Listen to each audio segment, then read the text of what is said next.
Good to see you all in the house of the Lord today. Senang sekali saya mendapat kesempatan lagi untuk membagikan firman Tuhan pada hari ini. Dan saya berterima kasih untuk Gereja The Coast Indonesia yang sudah dengan luar biasa memberikan saya kesempatan.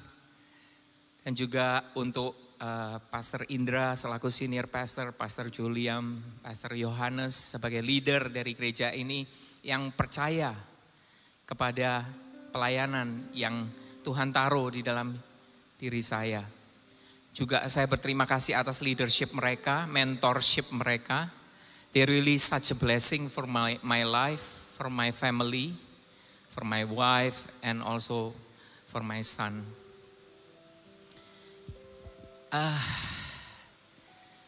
Nggak tahu ya, tadi waktu saya sedang memuji, memang bukan satu pujian yang very loud, yang extravagant, yang wow, biasanya yang move our hearts to dancing, to moving our bodies. Bukan seperti itu.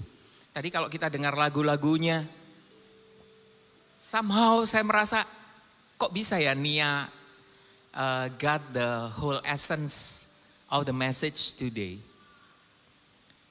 Itu hanya mungkin karena ada Roh Kudus yang sedang berbicara. Dan firman yang akan saya sampaikan hari ini adalah satu yang real yang sedang terjadi di dalam hidup saya. Dan Pastor Indra encourage saya. Jadi this time firmannya yang relates to your life. And I langsung diingatkan Tuhan karena pada saat saya mendengar mama saya sakit.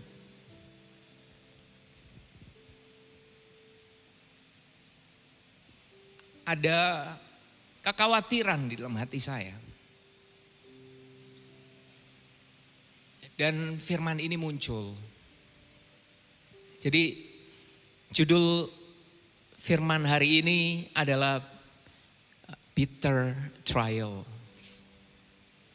atau ujian atau pencobaan yang berat, tapi kita memakai kata ujian atau tes yang pahit, yang berat. Mungkin ada di antara kita yang duduk saat ini dan mungkin ada yang sedang menonton tayangan online, ada yang sedang menghadapi masalah yang berat dan kita merasa khawatir. Mungkin masalah kesehatan, mungkin kesehatan kita sendiri atau kesehatan orang yang kita kasihi, orang tua kita, pasangan kita, anak kita. Atau mungkin ada yang sedang mengalami kekhawatiran soal keuangan. Besok saya harus membayar tagihan saya. Ada yang khawatir dengan bagaimana dengan pekerjaan saya, dengan bisnis saya. Ada juga yang sedang mengalami sesuatu yang pahit saat-saat ini dan merasa dikecewakan karena mungkin hubungan antara orang tua dan anak, mungkin hubungan antara suami dan istri, atau mungkin yang sedang mempersiapkan untuk membina rumah tangga. Mungkin juga ada yang sedang mencari-cari jawaban dengan hal-hal yang tidak dimengerti. Kenapa ada masalah ini terjadi dalam hidup saya? Kenapa orang yang saya kasihi pergi? Dan kita, saudara-saudara, bertanya-tanya, kenapa ini terjadi pada saya? Apa ini ujian Tuhan? Terus, apakah maksud Tuhan dari semua ini? Dan kenapa Tuhan membiarkan ini terjadi? Jika ada saudara yang merasakan pertanyaan ini ada di dalam hati saudara, firman ini adalah untuk saudara. Kita akan belajar bersama dari kitab Keluaran. Kitab Keluaran mencatat bagaimana Allah memimpin orang Israel keluar dari Mesir menuju ke Tanah Perjanjian. Mereka dipimpin tidak melewati rute utama yang adalah rute terpendek. melewati daerah Filistin. Itu ada di kitab Keluaran pasal 13. Dan mereka diajak berputar melewati padang gurun. Kenapa Allah melakukan itu? Karena Allah tahu mereka tidak siap, belum siap untuk berperang melawan orang Filistin. Dan Allah tahu apabila mereka lewat sana, mereka akan takut. Mereka pada akhirnya akan lari kembali ke tanah Mesir. Mereka sudah berjalan mengikuti pimpinan Tuhan di bawah leadership Musa. Namun kalau kita membaca di Keluaran pasal 14 ayat 8, Allah mengeraskan hati Firaun. Dan Firaun mengejar orang Israel. Laut Merah di hadapan mereka, Firaun mengejar mereka. Di belakang mereka. Mereka berada di tengah-tengah, terjepit. Mereka ketakutan. Dan mereka tidak tahu harus bagaimana. Dan ini pernah kita share, saya pernah sharing ini di satu firman yang berjudul Who Am I?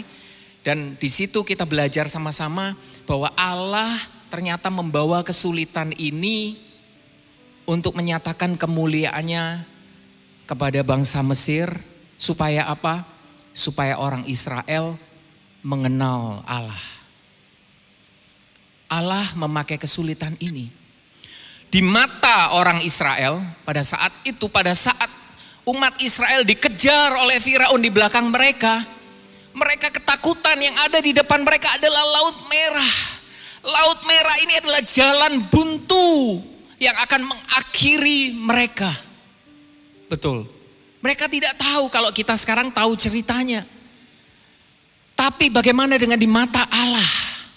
Di mata Allah, Laut Merah ini adalah pintu kemerdekaan mereka yang akan melepaskan mereka dari siklus penjajahan Mesir di bawah Firaun. Kita melihatnya apa? Tuhan melihatnya apa? Dan kita tahu Allah membelah Laut Merah. Tadi dikatakan bahwa tujuan Allah menunjukkan ini supaya orang Israel mengenal Allah. Mengenal siapa Allah dan untuk melatih mereka. Mendidik mereka. Allah membelah Laut Merah, bangsa Israel menyeberangi Laut Merah ini di tanah kering. Firaun dan pasukannya yang berusaha mengejar mereka, semuanya tenggelam. Dari sini kita melihat bahwa firman Tuhan yang melepaskan mereka. Bukan kuda, kereta, kekuatan, kepandaian, akal mereka. Firman Tuhan yang melepaskan mereka. Dan firman Tuhan ini sanggup. Saya katakan lagi, firman Tuhan sanggup mengerjakan jauh melebihi semua kekurangan, keterbatasan, kelemahan, bahkan ketidakadaan. Allah menuntun umatnya ini langkah demi langkah. Bangsa Israel dibawa menyeberangi Laut Merah sampai di seberang. Untuk dibawa kemana? Menuju ke tanah perjanjian sesuai dengan janjinya kepada nenek moyang mereka. Perjalanan mereka itu berat. Tapi Ia tidak pernah meninggalkan mereka. Allah memakainya justru untuk apa? Melatih, mempersiapkan mereka menghadapi tantangan yang ada di depan. Wow. Begitu mereka sampai di seberang, musuh mereka semuanya sudah habis. Mereka bersuka cita, mereka menyanyi, memuji Tuhan dengan musik tari-tarian. Mereka memuji Tuhan, mereka begitu antusias, mereka begitu gembira. Wow, dan mereka begitu senang karena mereka akan menuju tanah perjanjian. Bayangkan mereka melihat laut yang terbelah. Bayangkan mereka berjalan di tanah yang kering. Begitu mereka sampai di ujung, Allah menutup laut itu. Firaun habis. Dan mereka sekarang tahu, wow, ada Allah, ini loh Allah. Mereka sebelumnya hanya mendengar. Mereka sekarang tahu, mengenal. Kita sampai pada isi khotbah hari ini tentang Keluaran pasal 15 ayat 22 sampai 27. Mari kita lihat ayatnya. Musa menyuruh orang Israel berangkat dari Laut Teberau, lalu mereka pergi ke padang gurun Syur. Laut Teberau ini Laut Merah tadi ya. Musa menyuruh orang Israel berangkat dari Laut Merah. Kenapa di sini dikatakan Musa menyuruh? Karena kalau dari rabi-rabi Yahudi menulis bahwa mereka itu menjarah barang-barang Firaun yang terdampar ke tepi. Dan itu sangat banyak. Malah melebihi apa yang mereka dapatkan di Mesir. Sampai setelah ngambilin barang gak pergi-pergi, Musa menyuruh, ayo pergi. Sudah waktunya jalan begitu ya. Musa menyuruh orang Israel berangkat dari Laut Merah. Lalu mereka pergi ke padang gurun Syur. 3 hari lamanya mereka berjalan di padang gurun itu dengan tidak mendapat air. Sampailah mereka ke Mara, tetapi mereka tidak dapat meminum air yang di Mara itu karena pahit rasanya. Itulah sebabnya dinamai orang tempat itu Mara. Lalu bersungut-sungutlah bangsa itu kepada Musa, kata mereka, apakah yang akan kami minum? Musa berseru-seru kepada Tuhan dan Tuhan menunjukkan kepadanya sepotong kayu. Musa melemparkan kayu itu ke dalam air, lalu air itu menjadi manis. Di sanalah diberikan Tuhan ketetapan-ketetapan dan peraturan-peraturan kepada mereka. Dan di sanalah Tuhan mencoba mereka. Firman-Nya, jika kamu sungguh-sungguh mendengarkan suara Tuhan Allahmu dan melakukan apa yang benar di matanya dan memasang telingamu. Mungkin telinganya nggak dipasang ya. Jadi ini sekarang memasang telinga. Memasang telingamu kepada perintah-perintahnya dan tetap mengikuti segala ketetapannya. Maka aku tidak akan menimpakan kepadamu penyakit manapun yang telah kutimpakan kepada orang Mesir. Sebab aku Tuhanlah yang menyembuhkan engkau. Mereka berangkat dari Laut Merah menuju ke padang gurun Syur. Syur artinya tembok. Setelah lewat Laut Merah, mereka dihadapkan pada padang gurun gersang yang tidak terlihat ujungnya. Itu seperti apa? Tembok. Jika ada tembok di depan kita pasti sulit kalau mau bergerak maju ya. Dan bayangkan 2 juta orang. Ada orang tua, ada orang muda, ada anak kecil, ada ternak. Mereka juga membawa barang-barang bawaan. Dan semuanya berjalan kaki. Di padang belantara, melewati padang belantara. Menghadapi alam yang begitu ganas. Seperti apa? Seperti tembok yang mustahil untuk dilewati. Kira-kira yang sangat dibutuhkan di dalam perjalanan lewat padang belantara, tanah yang kering apa? Air ya. Manusia tidak bisa hidup tanpa air. Dan dikatakan tadi telah 3 hari mereka itu berjalan sambil mencari air. Rombongan yang besar. Bayangkan. Hari pertama mereka berjalan. Kok gak ada air ya? Padang pasir sering terlihat apa? Fata Morgana ya. Wah itu kayaknya air. Mereka begitu mendekati ternyata hanya pasir. Mungkin mereka saling menghibur. Besok mungkin ada besok. Mereka berjalan lagi. Hari kedua mereka juga tidak menemukan air. Wah ini gimana? Air sudah tinggal separuh. Saya harus bagaimana ini? Mungkin ada yang mengingatkan, saya bayangkan ini orang Israel ini jemaat The Coast, Pastor Indra, Pastor Julian, tenang bro, besok ya, kita lihat besok. Biasanya Bro David langsung gini, waduh gimana ini, gue pusing nih gitu ya. Wah, coba mereka jalan lagi. Hari kedua berlalu tidak ada air, air habis. Sampai hari ketiga mereka tidak punya air sama sekali. Tadi saya katakan air sangat penting untuk mereka yang ada di padang belantara. Dan air tidak ada lagi. Mereka kehausan. Mereka butuh minum supaya mereka tetap hidup. It's not a fancy thing. Saya butuh barang yang fancy. I need water, Shandy. Supaya saya bisa tetap hidup. Sampailah mereka di hari ketiga di sebuah tempat yang namanya Marah.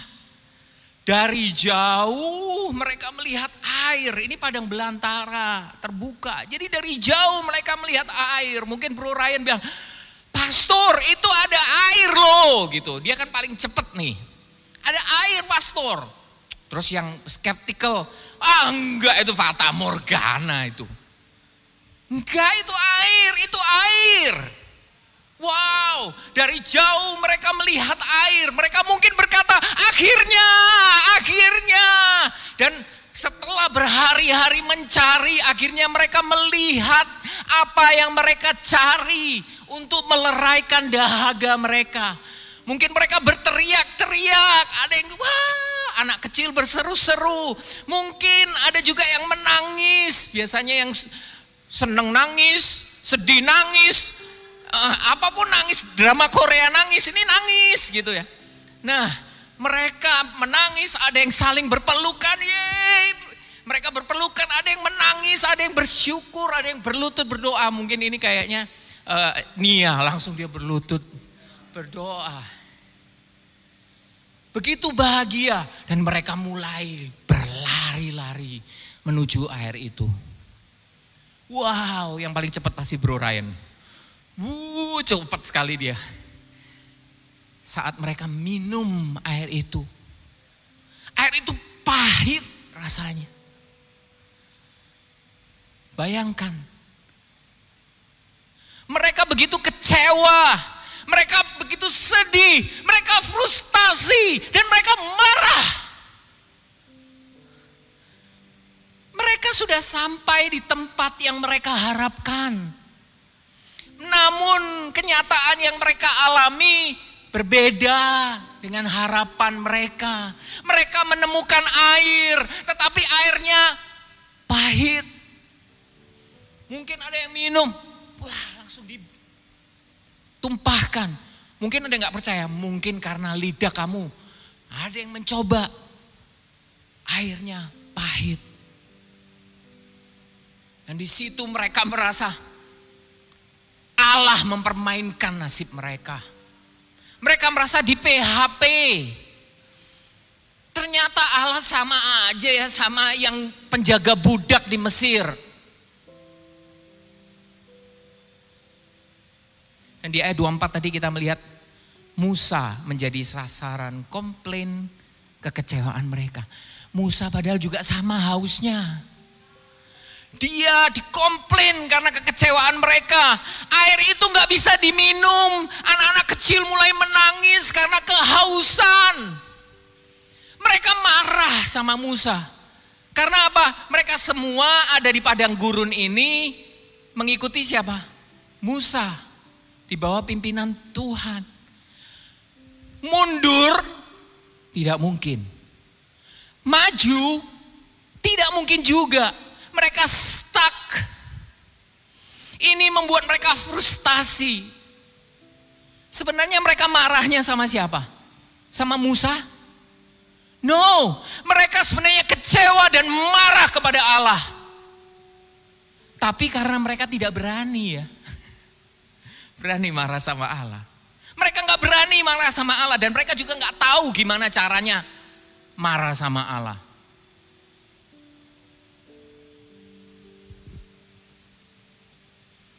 Musa jadi sasarannya. Apa yang akan kami minum? Kami minum apa bro, pastor? Minum apa nih?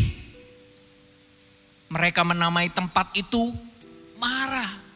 Mara bukan hanya airnya yang pahit, hati mereka juga pahit.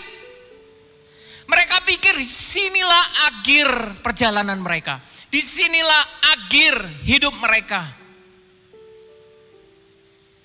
Ada yang pernah mengalami Mara?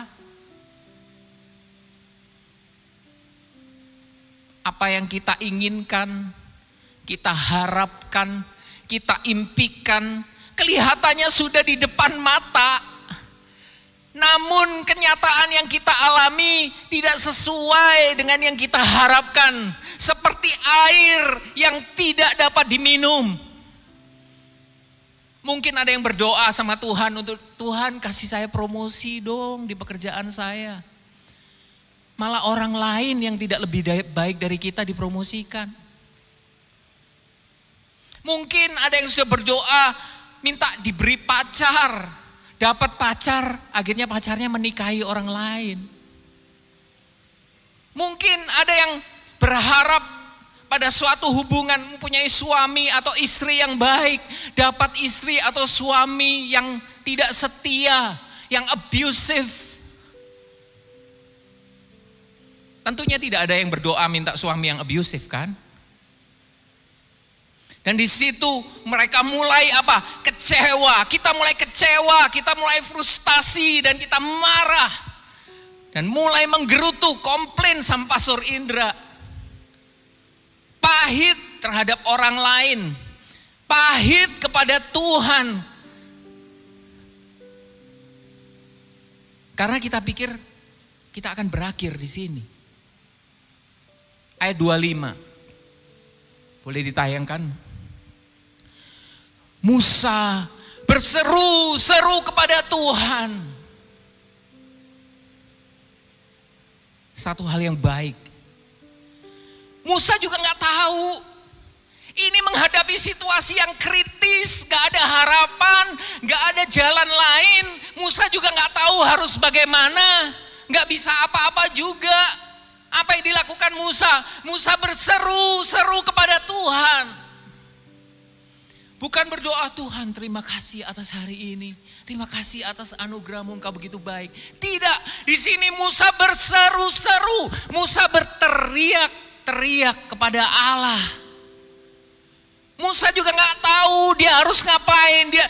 Tuhan tolong. Tuhan tolong. Jika Engkau tidak menolong kami, kami semua pasti mati di sini. Tuhan, aku gak tahu aku harus bagaimana. Tuhan, Engkau yang menolong kami untuk keluar dari situasi ini. Benarkah Tuhan membawa mereka keluar dari Mesir agar mereka mati kehausan di padang gurun? Benarkah Tuhan membawa kita keluar, menyelamatkan kita agar masalah ini menghabisi kita? Saya lanjutkan, Musa berseru-seru kepada Tuhan. Dan Tuhan menunjukkan kepadanya sepotong kayu. Kalau dalam bahasa Inggris a tree, bukan a branch. Tapi a tree. Saya bayangkan juga bukan pohon gode ya, pohon. Batang kayu yang cukup besar. Tuhan menunjukkan kepadanya sepotong kayu ini adalah sebatang pohon. Tuhan menjawab Musa.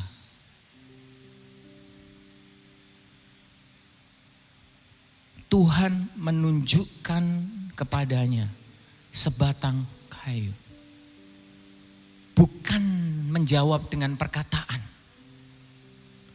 Tuhan tidak menjawab dengan melakukan mujizat, tiba-tiba rasa haus mereka hilang, atau tiba-tiba cuaca jadi teduh, atau juga mungkin tiba-tiba ada hujan deras, atau juga mungkin muncul mata air di sana dan di sini.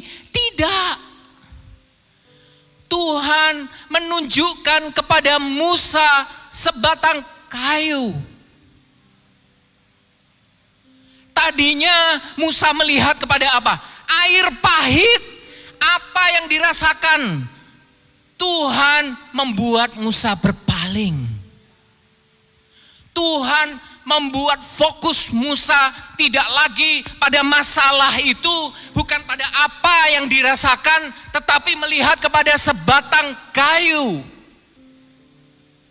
Dan kita tahu sebatang kayu ini adalah lambang dari salib. Loh, kenapa kayu? Saya haus, saya butuh air. Kenapa kayu? Kenapa salib? 1 Korintus pasal 1 ayat 8 berkata, sebab pemberitaan tentang salib memang adalah kebodohan bagi mereka yang akan binasa.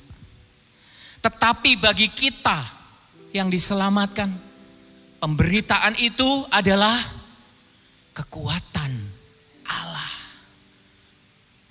Coba kita renungkan. Pemberitaan tentang salib itu adalah kekuatan Allah. Kuatnya di mana, bro? Demonstrasi kekuatan Allah itu bukannya waktu menciptakan alam semesta. Bukannya waktu membelah laut. Bukannya waktu menggoncangkan bumi. Bukan. Demonstrasi kekuatan Allah, demonstrasi hikmat Allah itu adalah pada saat salib. Di dalam 1 Korintus, kita kalau punya waktu nanti dicek ya, 1 Korintus pasal 1 ayat 23 sampai 24 dikatakan, Kristus yang disalibkan itu adalah kekuatan Allah dan hikmat Allah. Musa yang tadinya melihat kepada air yang pahit, melihat pada situasi yang tidak ada harapan, melihat kepada rasa hausnya, dia sekarang dibawa Allah untuk melihat kepada salib. Melihat kepada kekuatan Allah. Apa yang ada di salib? Saat menghadapi masalah, pertanyaannya, saat saya menghadapi masalah, di mana fokus saya? Apakah saya terus melihat masalah ini kapan selesai? Gimana way out-nya? Mesti harus bagaimana? Atau apa yang kita rasakan? Wah, orang itu kenapa mengkhianati saya? Kenapa orang itu bisa merugikan saya? Atau kenapa orang itu bisa memutuskan hubungan dengan saya? Saya salah apa? Atau kita memandang kepada salib. Yang kita lihat di salib apa itu? Bukti kasih Allah. Kalau Allah bilang dia mengasihi, kita tidak akan pernah tahu buktinya kalau dia tidak memberikan salib. Karena di salib dia memberikan nyawanya bagi kita. Itu adalah bukti bahwa Allah begitu sayang sama kita. Mungkin saat ini kita nggak mengerti masalah ini terjadi. Kenapa? Apa tujuan Tuhan? Apa rencana Tuhan? Ia hanya mau kita percaya salibnya. Pada kasihnya. Kalau nyawanya saja diberikan untuk kita, masakan dia tidak mau memberikan apa yang kita butuhkan?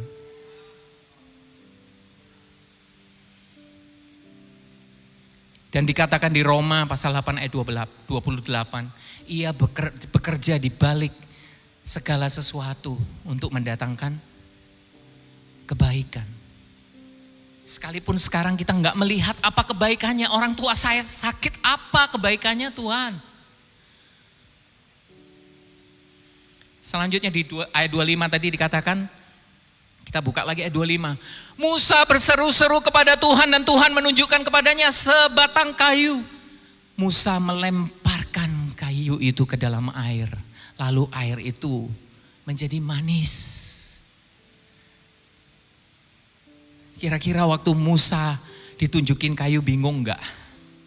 Pasti bingung ya. Dan enggak mengerti relevansinya apa, kenapa.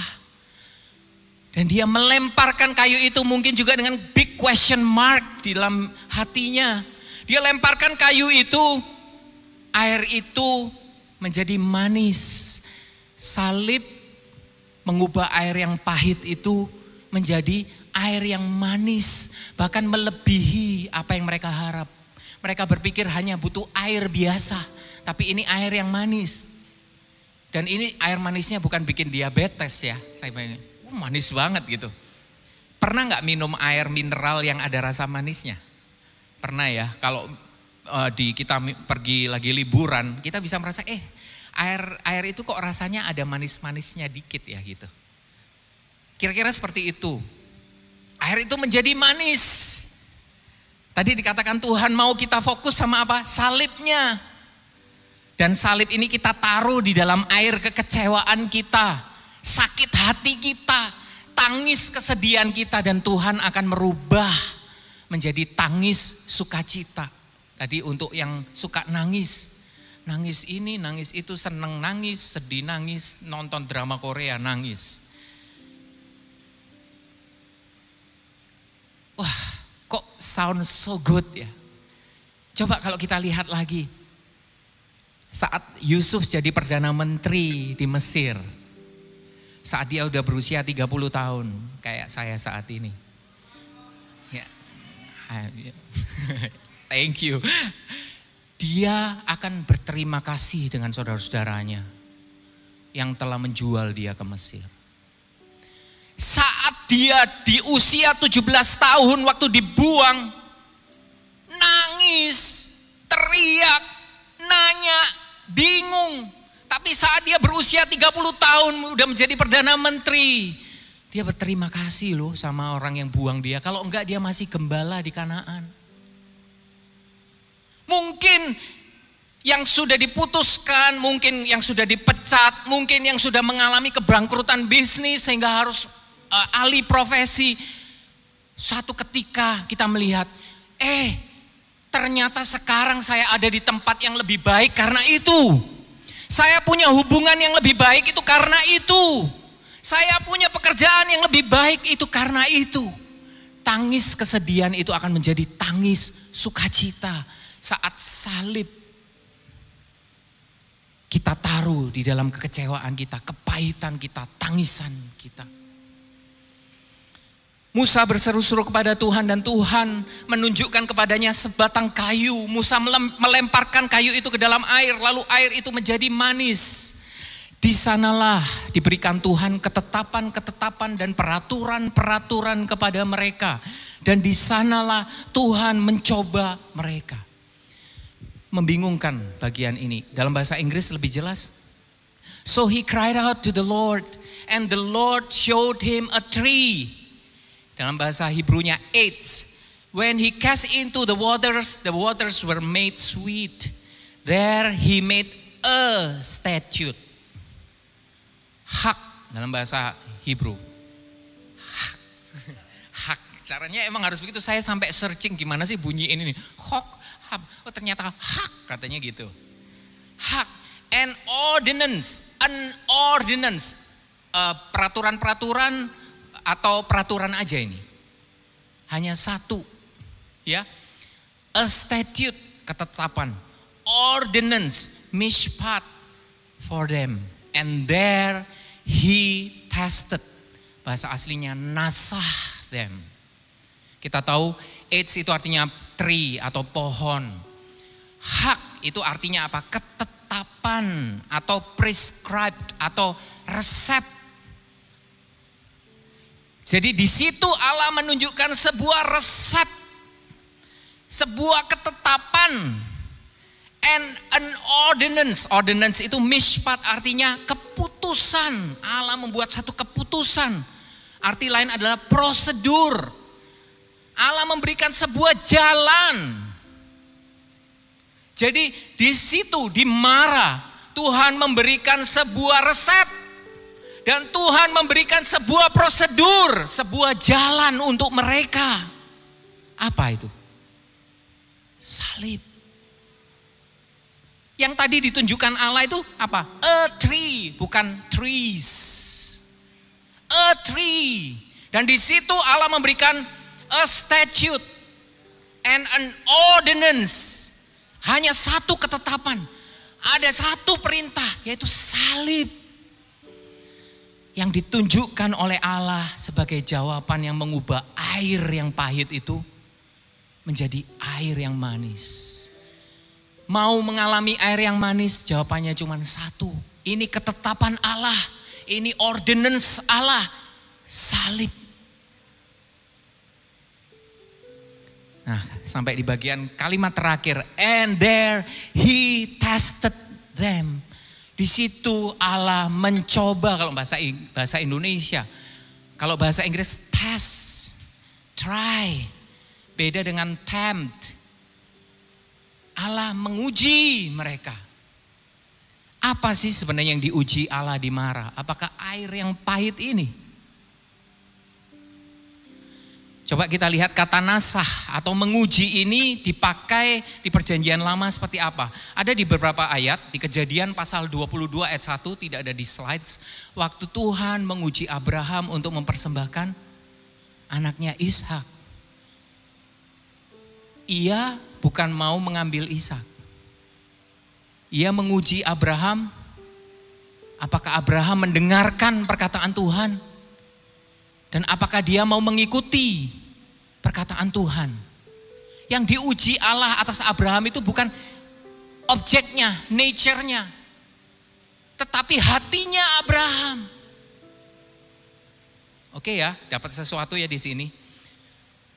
Allah sekali lagi juga ada satu ayat mengatakan Allah menguji umat Israel waktu dia menurunkan mana di Keluaran pasal 16 ayat 4. Segera setelah kejadian Marah, mereka ketemu kejadian mana. Habis marah-marah dapat mana gitu ya kira-kira. Marah terus mana. Di Kejadian pasal 16 ayat 4 dikatakan Allah menurunkan mana setiap hari. Dan Tuhan menguji mereka apakah mereka mendengarkan perintahku. Yang diuji oleh Tuhan itu bukan mananya bro. Bukan juga air pahitnya bro. Yang diuji Tuhan itu adalah apakah kita mendengar dan apakah kita mau percaya perkataannya. Kemudian ada lagi definisi yang jelas ini ada di Ulangan pasal 8 ayat 2 sampai 5. Di sini Allah memakai kata nasah lagi menguji sebenarnya untuk menjelaskan tujuan Allah menguji. Biar kita ngerti. Terus Allah menguji buat apa gitu. Kita lihat Ulangan 8 ayat 2 sampai 5. Enggak ngantuk kan ya? Amin.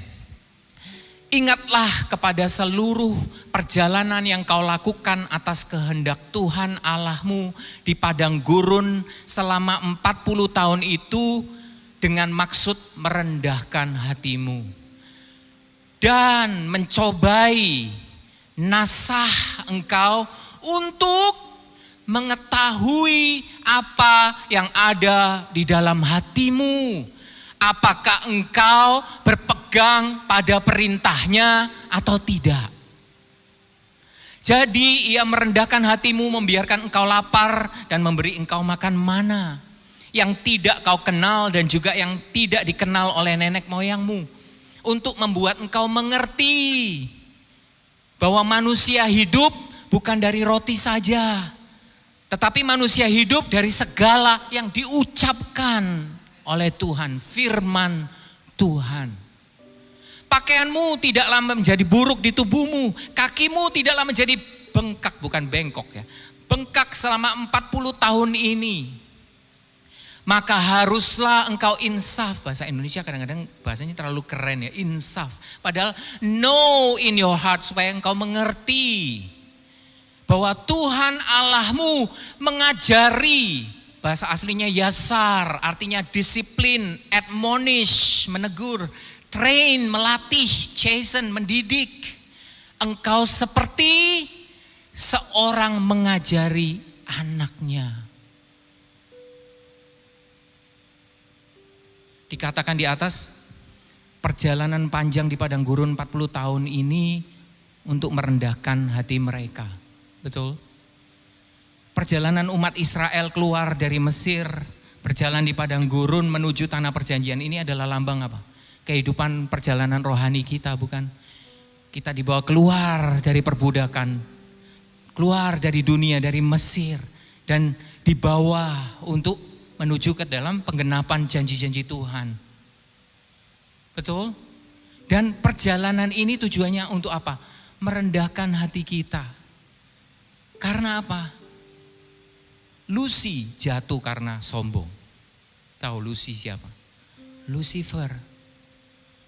Lucifer jatuh karena kesombongannya. Dan Allah membenci kesombongan. Jadi kita melihat bahwa perjalanan kehidupan kita ini mengalami segala masalah kesulitan ini untuk membuat hati kita merendahkan hati kita. Supaya kita tidak sombong. Coba bayangkan Allah membawa mereka lewat mana? Lewat padang gurun. Allah enggak membawa mereka di teleport. Langsung masuk tanah perjanjian, kan lebih gampang gitu ya. Tuhan kan maha bisa. Tuhan memakai hal yang natural. Lewat padang gurun. Pada saat itu enggak ada pesawat, enggak ada apa. Jalan kaki. Allah memakai hal yang natural. Dan karena ada di padang gurun, kira-kira ada makanan enggak? Ya enggak ada lah.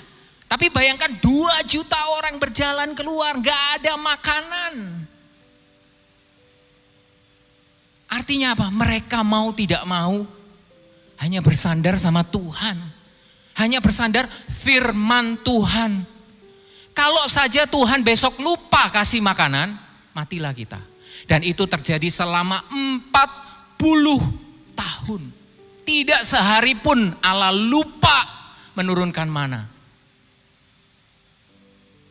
Membuat mereka merendahkan hati. Mereka tahu kalau kita sekarang di Jakarta nggak ada makanan, nggak ada manusia hidup bukan dari roti saja. Betul, bisa dari Indomie, bisa dari nasi, sagu.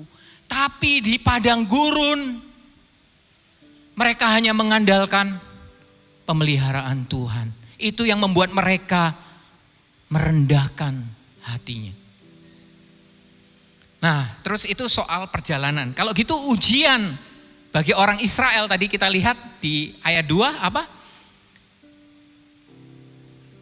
Kita lihat yang di ayat 2, boleh ditayangkan lagi. Jadi, dan mencobai atau nasah engkau untuk apa? Untuk mengetahui apa yang ada di dalam hatimu. Apakah kita berpegang pada perintahnya? Berpegang pada apa? Firman-Nya. Apakah kita mempercayai firman-Nya? Mempercayai Dia. Dan kemudian di ayat 3 kita melihat agar kita mengerti bahwa sebenarnya hidup kita, bahkan hidup fisik kita, natural kita ini hidup oleh karena firman Tuhan. Dan Dia mau kita juga mengerti karena Dia akan mengajari kita. Seperti mendidik, melatih, menasehati seorang anak. Masalah yang kita hadapi saat ini mungkin ada yang dipecat, dikhianati, ada yang bisnisnya gagal. Ada yang anaknya sakit atau orang tuanya sakit. Apakah ini ujian Tuhan buat kita? Apakah ini ujian Tuhan? Ini nasahnya Tuhan. Tadi marah, apakah air pahit, kekecewaan mereka, itu adalah nasahnya Tuhan, ujiannya Tuhan. Bukan. Nasahnya Tuhan, apakah kita tetap mendengar firman-Nya? Apakah kita tetap berpegang pada ketetapannya? Apakah kita berpegang pada peraturannya? Yaitu tentang salib.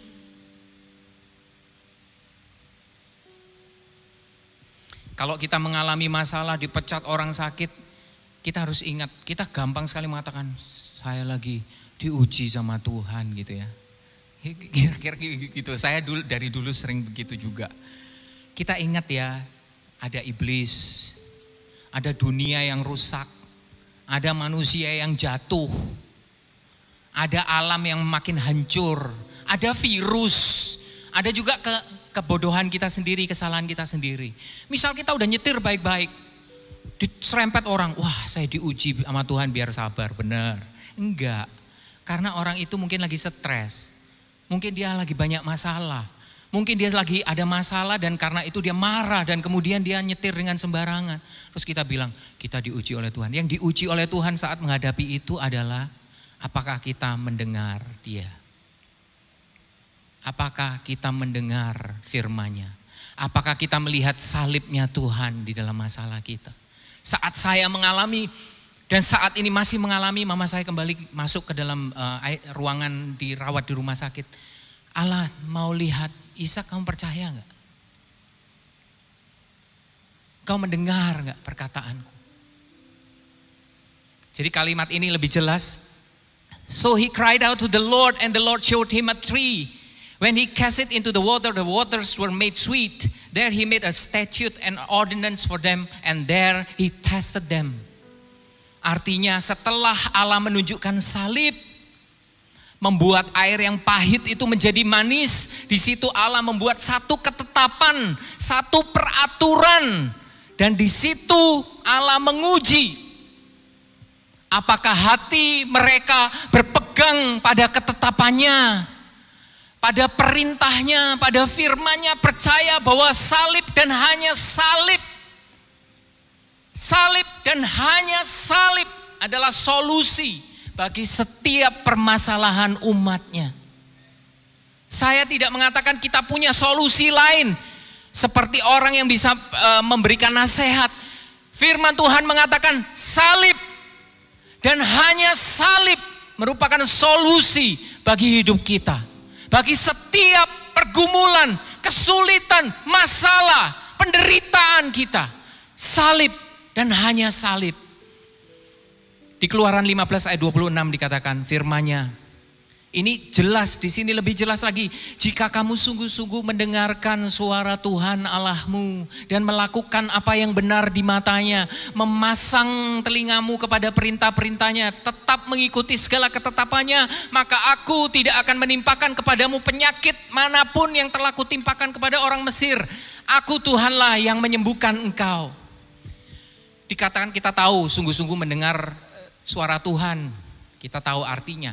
Terus apa artinya melakukan apa yang benar?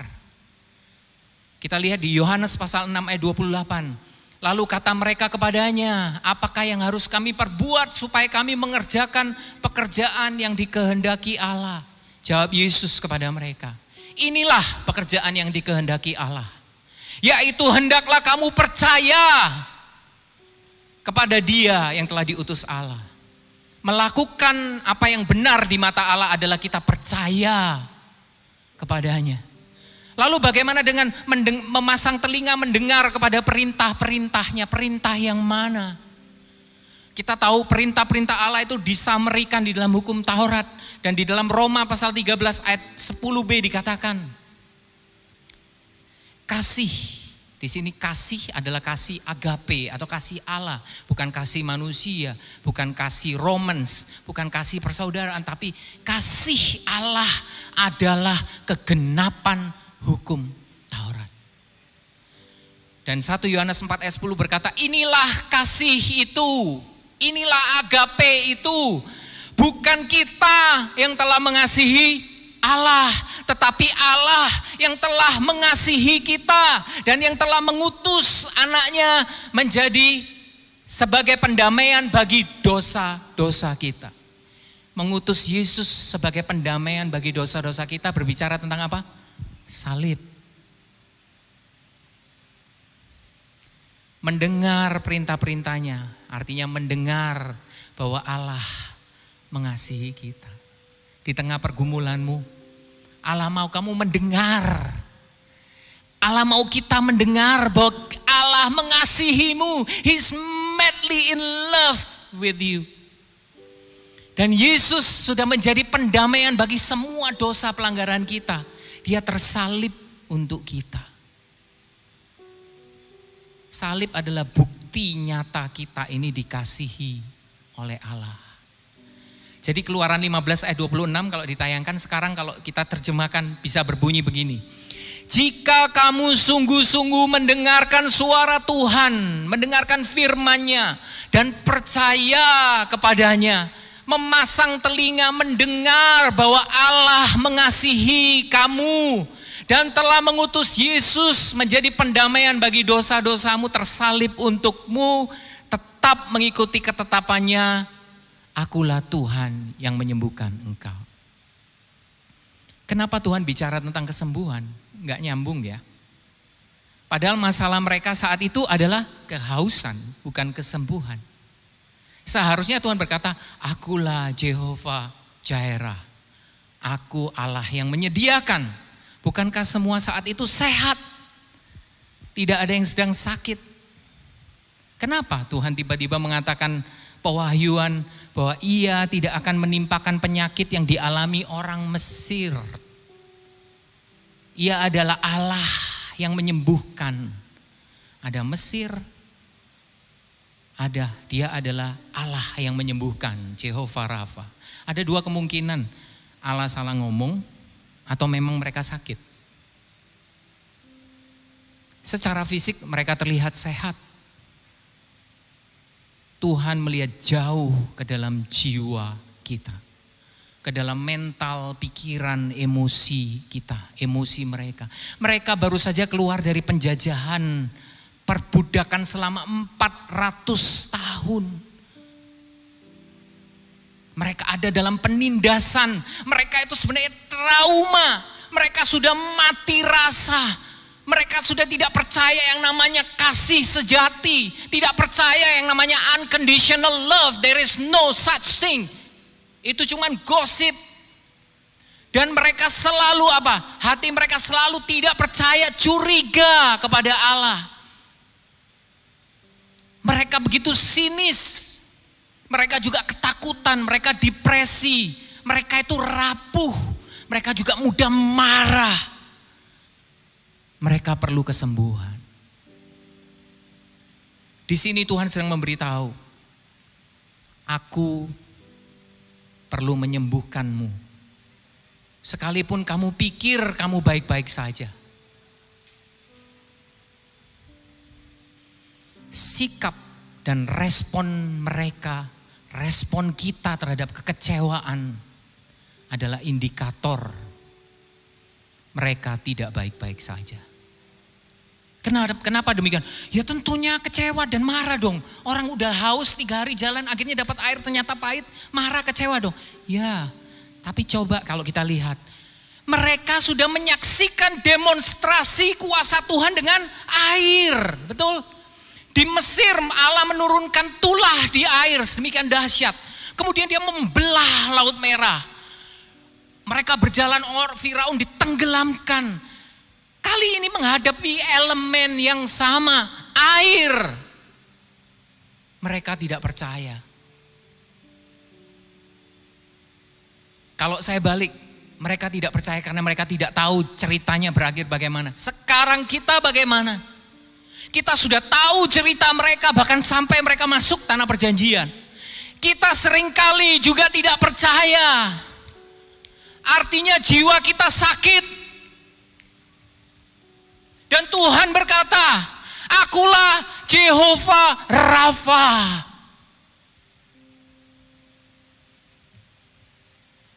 Mereka diingatkan Tuhan, masalah di Mara bukan tentang kehausan, bukan tentang air pahit, bukan tentang kekecewaan, tentang marah-marah, marah sama Musa, marah sama Tuhan. Betul, ini adalah masalah dan Tuhan bukan sedang menulify atau menganggap remeh masalah mereka. Karena Tuhan sudah memberikan salib tadi. Air itu menjadi manis. Membereskan yang sedang Allah lakukan adalah Allah mau membereskan akar masalahnya. Percuma kalau salib nanti dipakai hanya untuk sementara. Akan ada marah lagi.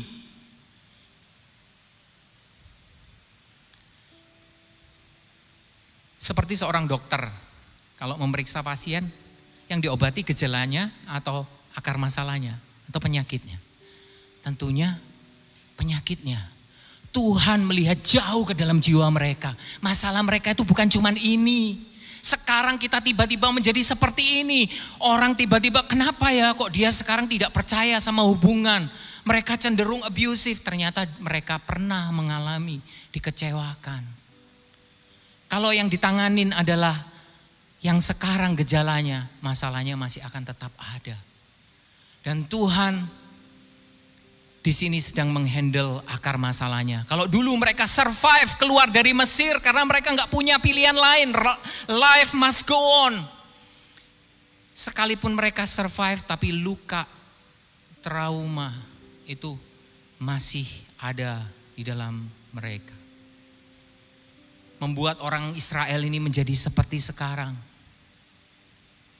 Meragukan bahwa dia benarkah Allah yang baik. Mereka mengikuti Tuhan tapi dengan perasaan takut. Mereka takut kalau satu ketika tiba-tiba Allah menghukum mereka. Mereka seolah-olah harus melindungi diri mereka dari pelindung mereka. Mereka was-was. Dan mereka ragu karena trauma dan luka masa lalu mereka akibat perbudakan yang belum sembuh. Hari ini Ia juga mau menyembuhkan kita.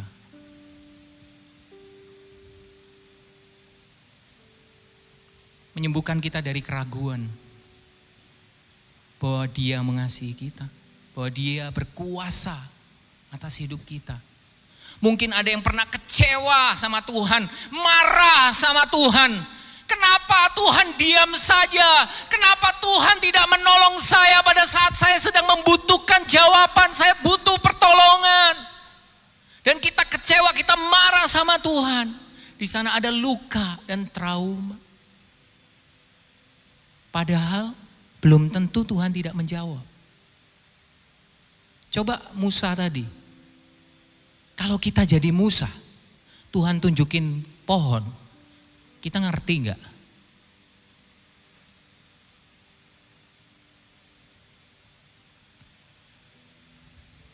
Kadang trauma juga bisa membentuk kepribadian kita. Dan seringkali pada saat kita lama di dalam trauma itu, kepribadian itu terbentuk, seolah-olah kita mengadopsi itu menjadi kepribadian kita, padahal itu bukan jati diri kita yang sebenarnya. Saya katakan orang yang mengalami kekecewaan, kegagalan dalam hubungan menjadi orang introvert, menjadi orang yang tidak bisa mempercayai orang lain, menjadi orang yang tidak bisa berkomitmen. Ada trauma yang membuat orang lebih tough, lebih tegar, keren ya. Padahal sesungguhnya itu adalah ketegaran yang palsu, pseudo. Yang ditampilkan itu seperti tembok pelindung. Apa yang terlihat begitu kuat, sukses dalam kehidupan, dalam pekerjaan, padahal hatinya itu kosong. Dia tidak pernah mengalami disayang oleh orang tuanya. Hatinya begitu kosong, begitu rapuh, tidak pernah dipeluk oleh ayahnya. Kelihatannya semuanya baik-baik saja. Namun ada luka di sana. Marah bukan akar masalahnya. Mesirlah masalahnya. Allah menyatakan dirinya, Ia adalah apa? Jehovah Rafa, the Lord who heals. Dia mau menyembuhkan kita dari luka masa lalu kita. Dari trauma kita, apapun itu. Saya tidak tahu apa yang pernah kita alami. Mungkin kita pernah di-abuse secara verbal, physical. Dan kita anggap kita berasa gak ada apa-apa sih, fine-fine aja. No. Tuhan mau menyembuhkan kita dari setiap luka, trauma masa lalu kita. Dan Dia mau menunjukkan jati diri kita yang sesungguhnya. Ia tidak meremehkan, mengabaikan trauma masa lalu kita. Ia mau kita menjadi sembuh. Allah mau memulihkan semuanya. Tuhan mau kita percaya firman-Nya bahwa kita dikasihi. Dan Dia menunjukkan salibnya sebagai bukti. Kenapa ini penting bagi Tuhan sih? Kenapa Tuhan mau menyembuhkan mereka? Karena Tuhan tahu perjalanan mereka masih jauh. Mereka butuh yang namanya wellness, mereka butuh wholeness. Karena perjalanan mereka masih jauh. Kekayaanmu, keberhasilanmu, kebugaranmu, uangmu, keluargamu, termasuk pelayanan kita, bukan wellness kita. Hanya Dia. Haleluya. Jehovah Rafa yang akan menyembuhkan setiap luka, setiap trauma, setiap jiwa yang hancur. Dia akan sembuhkan dan Dia akan membebat setiap luka-luka kita dan memulihkan jiwa kita into wholeness. Dan saat kita keluar dari masalah, keluar dari mara, mereka bukan lagi tidak sekedar tidak haus lagi, tidak pahit dan kecewa. Mereka juga sudah sembuh dari trauma Mesir, masuk ke dalam wellness, melangkah ke depan, melanjutkan perjalanan mereka. Dan di ayat yang terakhir, sementara worship team boleh naik, di ayat 27 dikatakan, sesudah itu sampailah mereka di Elim, artinya a place in the desert. Di sana ada 12 mata air dan 70 pohon korma. Lalu berkemahlah mereka di sana di tepi air itu. Kesinilah Tuhan mau membawa kita. Kita tidak seharusnya berhenti di mara, di tempat kekecewaan, kepahitan. Dan mungkin ada di antara kita yang sudah memutuskan berhenti. Mungkin ada yang mendengar, saya berhenti saja ikut Tuhan. Elim ada di ujung jalan. Allah mau kita apa? Terus berjalan, Shandy. Untuk bisa sampai ke Elim, kita harus lewat Mara. Karena di Elim ada apa? 12 mata air, 70 pohon kurma. 12 mata air ini seolah-olah kebalikan dari padang gurun yang mereka sedang jalanin, bukan? Di sana air berlimpah-limpah. Mereka tidak akan kekurangan air. Mereka minum sampai puas pun. Bahkan untuk anak mereka, orang tua mereka, ternak mereka, air masih tersedia. Dan di sana, di Elim, Tuhan mau mereka berkemah. Mereka beristirahat. Beristirahat bukan dengan perut yang kosong, dengan kehausan. Tetapi di dalam kelimpahan.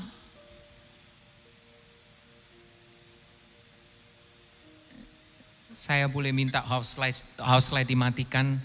Kita renungkan apa yang Tuhan katakan kepada kita hari ini. Ingatlah selalu, seberat apapun yang sedang kita hadapi saat ini, akan ada Elim setelah Mara. Jika saat ini kita ada di Mara dan kita merasa kecewa, kita merasa pahit, Tuhan ada di sana. Ia mau terus kita memandang kepada salibnya, percaya kalau Ia mengasihi kita. Ia adalah kasih sejati. Ia adalah kasih yang tanpa syarat di atas semua kegagalan, kelemahan, kekurangan kita. Terus melangkah. Ia berjalan bersama kita di tengah badai kehidupan. Ia gak pernah meninggalkan kita. Salibnya akan mengubah air pahit menjadi manis. Dia mau menyembuhkan setiap luka dan trauma kita. Memulihkan kita. Memulihkan identitas kita seperti rancangannya. Dan Ia tidak hanya memimpin sampai Elim. Karena perjalanan mereka sampai ke tanah perjanjian. Tuhan tidak hanya memberkati kita untuk hidup kita saat ini. Dia juga akan memberkati kita sampai pada hidup kita yang akan datang. Itu yang dikatakan di 1 Timotius pasal 4 ayat 8.